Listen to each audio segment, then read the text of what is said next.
संतोषी माता व्रत की पौराणिक कथा के अनुसार एक बार एक बुढ़िया थी। उसके 7 पुत्र थे। 6 कमाने वाले थे और एक निकम्मा था। बुढ़िया माँ 6 पुत्रों की रसोई बनाती, भोजन कराती और उसके पीछे से जो कुछ भी बच जाता वो 7वें को दे देती। 7वां बेटा बहुत भोला भाला था, मन में कुछ भी विचार नहीं करता था। एक दिन अपनी पत्नी से बोला, देखो मेरी माता का मुझ पर कितना प्यार है। तो बहू बोली, क्यों नहीं, सबका जूठा बचा हुआ तुमको जो खिलाती है। तो बेटा बोला, भला ऐसा भी कहीं हो सकता है? मैं जब तक अपनी आंखों से न देखूं मान ही नहीं सकता। बहू ने हंसकर कहा, तुम देख लोगे तब तो मानोगे। और कुछ दिनों के बाद कोई बड़ा त्योहार आया। घर में 7 प्रकार के भोजन और चूरमा के लड्डू बने। वह जांचने को सिरदर्द का बहाना बनाकर पतला कपड़ा सिर पर ओढ़कर रसोई घर में ही सो गया और कपड़े में से सब देखता रहा। 6 भाई भोजन करने के लिए आए। उसने देखा कि माँ ने उनके लिए सुंदर सुंदर आसन बिछाए हैं, 7 तरह की रसोई परोसी है। वह सारे पुत्रों को आग्रह करके जिमाने लगी। 7वां बेटा यह सब देखता रहा। 6 भाई भोजन करके उठे, तब माता ने उनकी जूठी थालियों में से लड्डुओं के टुकड़ों को उठाया और एक लड्डू बनाया। जूठन साफ करके बुढ़िया ने अपने बेटे को पुकारा, उठो बेटा, 6 भाई भोजन करके चले गए, अब तू ही बाकी है, उठना, कब तक खाएगा? तो 7वां बेटा कहने लगा, माँ मुझे भोजन नहीं करना, मैं परदेश जा रहा हूँ। माँ ने कहा, कल जाता हो तो आज ही चला जा। वह बोला, हाँ हाँ आज ही जा रहा हूँ। ऐसा कहकर वह घर से निकल गया। चलते समय उसे अपनी पत्नी की याद आई, तो वह गौशाला में उपले थाप रही अपनी पत्नी के पास जाकर बोला, हम जावे परदेश को आवेंगे कुछ काल, तुम रहियो संतोष से धर्म आपनो पाल। तब वह बोली, जाओ पिया आनंद से हमरू सोच हटाए, राम भरोसे हम रहे ईश्वर तुम्हें सहाय। देख निशानी आपकी देखूं धरू में धीर, सुध हमरी मति बिसारियों रखियो मन गंभीर। तब वह बोला, मेरे पास तो कुछ भी नहीं, ये अंगूठी है सो ले लो और अपनी कुछ निशानी मुझे दे दो।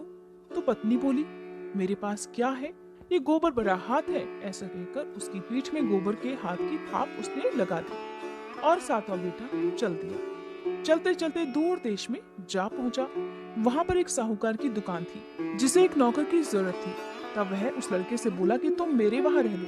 लड़के ने पूछा, तुम मुझे तनख्वाह क्या दोगे? तो साहूकार ने कहा कि काम देखकर दाम मिलेंगे। इस प्रकार साहूकार की नौकरी उस लड़के को मिल गई। अब वह सवेरे 7 बजे से रात तक नौकरी करने लगा। कुछ ही दिनों में दुकान का सारा लेन देन, हिसाब किताब, ग्राहकों को माल बेचना, साहूकार की दुकान का सारा काम वह करने लगा। साहूकार के यहाँ 7-8 नौकर थे। अब वे सब चक्कर खाने लगे कि ये तो बहुत होशियार हो गया है। सेठ ने भी उसका काम देखा तो 3 महीने में उसे अपनी दुकान के आधे मुनाफे का साझीदार बना लिया। वह 12 वर्ष में ही नामी सेठ बन गया। साहूकार मालिक सारा कारोबार उस पर छोड़कर एक बार बाहर चला गया। अब उसके पीछे उसकी पत्नी पर जो बीती उसे सुनो। सास ससुर उसे बहुत दुख देने लगे। सारी गृहस्थी का काम करके उसे लकड़ी बीनने के लिए जंगल में भेज देते। इसी बीच घर में रोटियों के आटे से जो भूसी निकलती उसकी रोटी बनाकर उसके लिए रख दी जाती।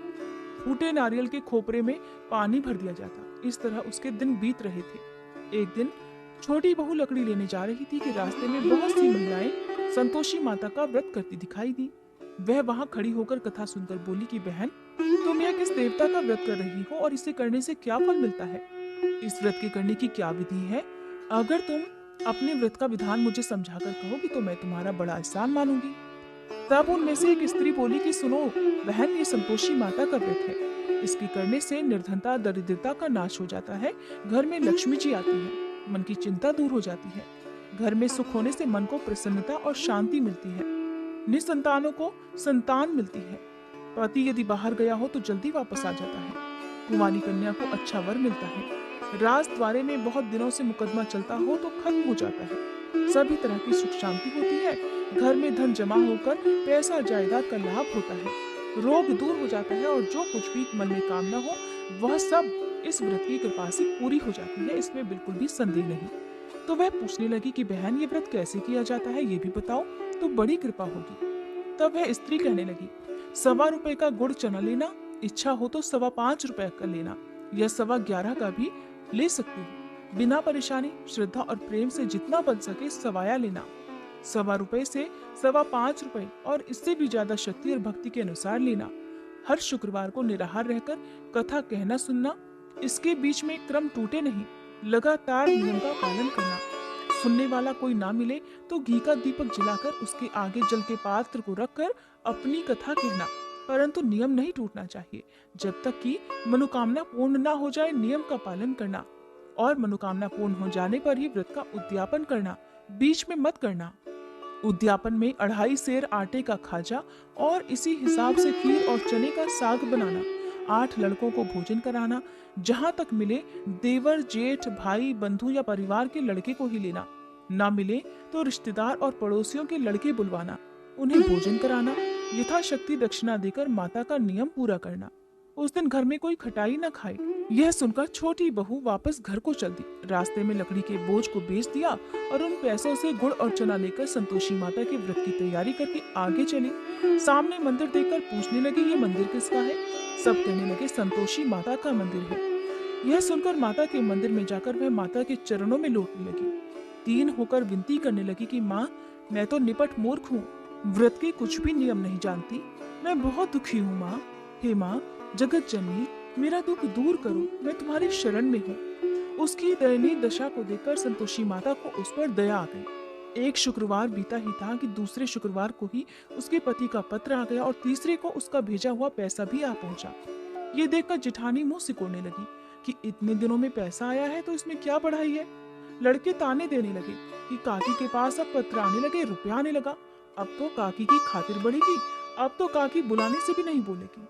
बेचारी बड़ी सरलता से कहती कि भैया पत्र आवे रुपया आवे तो हम सबके लिए अच्छा है। ऐसा कहकर आंखों में आंसू भरकर संतोषी माता के मंदिर में आकर माँ के चरणों में गिरकर रोने लगती। माँ, मैंने तुमसे पैसा नहीं मांगा, मुझे पैसे से भला क्या काम, मुझे तो अपने सुहाग से मतलब है, मैं तो अपने पति के दर्शन और सेवा मांगती हूँ। तब माँ ने प्रसन्न होकर कहा, जा बेटी, तेरा पति भी आएगा। यह सुनकर खुशी से बावली होकर वह घर में जाकर अपने काम करने लगी। अब संतोषी माँ विचार करने लगी कि इस भोली पुत्री से मैंने कह तो दिया कि तेरा पति आएगा, पर आएगा कहाँ से? वह तो सपने में भी इसे याद नहीं करता। उसे याद दिलाने के लिए मुझे उसके पास जाना पड़ेगा। इस तरह माता बुढ़िया के बेटे के स्वप्न में प्रकट होकर कहने लगी, साहूकार के बेटे, सोता है या जागता है? तो वह बोला, माँ, सोता भी नहीं हूँ, जागता भी नहीं हूँ, बीच में ही हूँ, कहो क्या आज्ञा है? तो माँ कहने लगी, तेरा घर बार कुछ है या नहीं? तो वह बोला, मेरा सब कुछ है माँ, माँ बाप भाई बहन बहू, क्या कमी है? तो माँ कहने लगी, भोले पुत्र, तेरी पत्नी वहाँ तेरे घर में घोर कष्ट उठा रही है, तेरे माँ बाप उसे बहुत दुख दे रहे हैं, वह तेरे लिए तरस रही है, तो उसकी सुध क्यों नहीं लेता? तो वह बोला, माँ, ये तो मुझे भी पता है, परंतु मैं जाऊं तो जाऊं कैसे? परदेश की बात है, लेन देन का कोई हिसाब नहीं, कोई जाने का रास्ता नजर नहीं आता, कैसे सेठ जी की दुकान छोड़कर चला जाऊं? तो माँ कहने लगी, मेरी बात मान, सवेरे नहा धोकर संतोषी माता का नाम ले, घी का दीपक जला, दंडवत कर दुकान पर जाकर बैठना, देखते देखते तेरा सब लेन देन चुकता हो जाएगा, जमा माल बिक जाएगा, सांझ होते होते धन का ढेर लग जाएगा। सुबह जल्दी उठकर उस लड़के ने अपने सपने की बात सबसे कही। सबने उसकी बात अनसुनी करके मजाक उड़ाना शुरू कर दिया, कहीं सपने भी सच होते हैं क्या?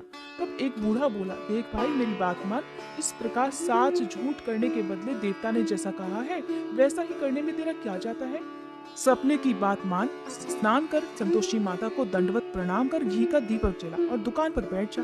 थोड़ी देर में वह क्या देखता है कि देने वाले रुपया लाए और लेने वाले हिसाब लेने लगे। कोठे से भरे सामानों के खरीदार नकद दाम में सौदा करने लगे। शाम तक देखते ही देखते धन का ढेर लग गया। माता का चमत्कार देखकर वह प्रसन्न होकर मन में माता का नाम लेकर घर जाने के लिए तैयार होने लगा। गहना कपड़ा खरीदने लगा और वहाँ के काम से निपटकर वह घर जाने को तैयार हुआ। वहाँ बेचारी पत्नी जंगल में लकड़ी लेने जा रही थी। लौटते समय माँ के मंदिर में विश्राम कर रही थी। वह तो उसका रोजाना रुकने का स्थान था। मंदिर में आराम करते करते दूर से धूल उड़ती देखकर वह माता से पूछने लगी, माँ, ये धूल कैसी उड़ रही है? तो माँ कहने लगी, पुत्री, तेरा पति आ रहा है, अब तू ऐसा कर, लकड़ियों के 3 बोझ बना ले, एक नदी के किनारे रख, दूसरा मेरे मंदिर में और तीसरा अपने सिर पर रख ले। तेरे पति को लकड़ी का गट्ठा देखकर मोह पैदा होगा, वह वहाँ रुकेगा, नाश्ता पानी बना खाकर माँ से मिलने जाएगा। तब तू लकड़ियों का बोझ उतार कर घर जाना और बीच चौराहे में गट्ठर डालकर 3 आवाजें जोर से लगाना, लो सासू जी, लकड़ियों का गट्ठा लो, भूसी की रोटी दो, नारियल के खोपरे में पानी दो, आज घर में कौन मेहमान आया है? माँ की बात सुनकर बहू बहुत अच्छा। ऐसा कहकर बड़ी प्रसन्न होकर लकड़ियों के 3 गट्ठर ले आई। एक नदी के तट पर रखा, एक माँ संतोषी के मंदिर में रखा। इतने में ही एक मुसाफिर वहां आ पहुंचा। सूखी लकड़ियां देखकर उसकी इच्छा हुई कि अब यहीं विश्राम करे और भोजन बना खाकर गांव जाए। इस प्रकार भोजन बनाकर वह वहीं विश्राम करने लगा। उसके बाद गांव को गया, सबसे बड़े प्रेम से मिला। उसी समय बहू सिर पर लकड़ी का गट्ठा लिए वहां पहुंच गई। लकड़ी का भारी बोझ आंगन में डालकर उसने जोर से 3 आवाजें दी। लो सासू जी, लकड़ी का गट्ठा लो, भूसी की रोटी दो, नारियल के खोपरे में पानी दो, आज कौन मेहमान आया है। ये सुनकर सास बाहर आकर अपने द्वारा दिए हुए सभी कष्टों को भुलाने के लिए कहने लगी कि बहू, ऐसा क्यों कहती हो, तेरा पति ही तो आया है। आ बैठ, मीठा भात खा, भोजन कर, कपड़े गहने पहन। इतने में आवाज सुनकर उसका पति बाहर आ गया और अंगूठी देखकर व्याकुल होकर माँ से पूछने लगा कि माँ ये कौन है। तो माँ कहने लगी कि बेटा ये तो तेरी पत्नी है। आज 12 वर्ष हो गए जब तू घर से गया है, तब से सारे गांव में जानवर की तरह भटकती फिर रही है। काम काज घर का कुछ भी नहीं करती, 4 समय यहाँ आकर खा लेती है। अब तुझे देखकर भूसी की रोटी और नारियल के खोपरे में पानी मांग रही है। यह सब सुनकर वह लज्जित हुआ बोला, माँ ठीक है, मैं इसे भी देख रहा हूँ और अब तुम्हें भी देखा है। अब मुझे दूसरे घर की चाबी दो तो वहाँ जाकर रहो। माँ बोली ठीक है बेटा, जैसी तेरी मर्जी। ऐसा कहकर चाबी का गुच्छा उसने पटक दिया। उसने चाबी ली, दूसरे कमरे में जो तीसरी मंजिल के ऊपर था खोलकर सारा सामान वहाँ रख दिया। एक दिन में ही वहाँ राजा के महल जैसा ठाट बाट बन गया। अब क्या था, ये दोनों पति पत्नी वहाँ सुखपूर्वक रहने लगे। इतने में अगला शुक्रवार आया। पत्नी ने अपने पति से कहा कि मुझे माता के व्रत का उद्यापन करना है। पति कहने लगा, बहुत अच्छा, खुशी से करो। वह तुरंत ही उद्यापन करने की तैयारी करने लगी। जेठ के लड़कों को भोजन करने के लिए कहने गई तो जिठानी ने अपने बच्चों को भेजने के लिए